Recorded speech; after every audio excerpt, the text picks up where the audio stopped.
Sumadsad sa dulo ng Group A standings ang Philippine National Team matapos makalasap ng isang mapait na talo sa kamay ng Angola sa FIBA Basketball World Cup nitong linggo ng gabi.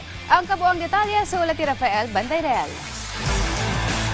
Nice play in the post, goes up and Kinanab won. Isa na namang nakababasag pusong pagkabigo ang nalasap ng Gilas Pilipinas sa group phase ng FIBA Basketball World Cup.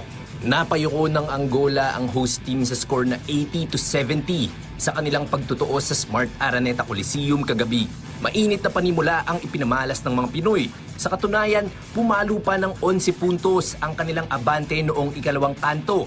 Gayunpaman, hindi naman nagpatinag ang Angola at unti-unti itong tinabas hanggang mapasakamay na nila ang kalamangan.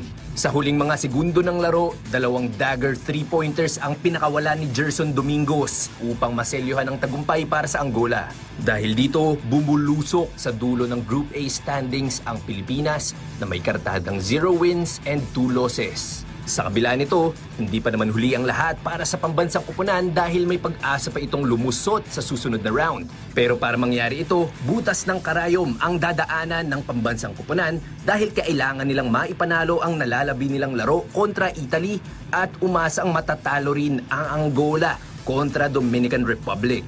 Dehado man sa paparating nilang laban, positibo pa rin ang mindset ni Gilas Center Kai Soto.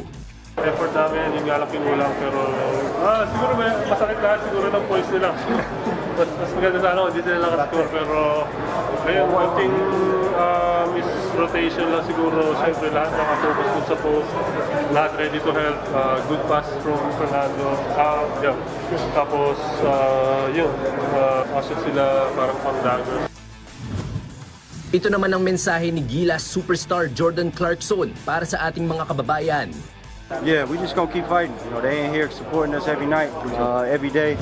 So we gonna keep fighting for y'all, and keep playing, competing. You know, we trying to get it together, and we trying to get wins for y'all. Bukas na magkakaalaman kung ano ang kapalarang sasapitin ng Gilas pag nakaharap nila ang ranked number 10 Italy. Sa parehong araw, magtutuos din ang Dominican Republic at Angola sa Smart Araneta Coliseum. Rafael Bandayrel, PTV Sports.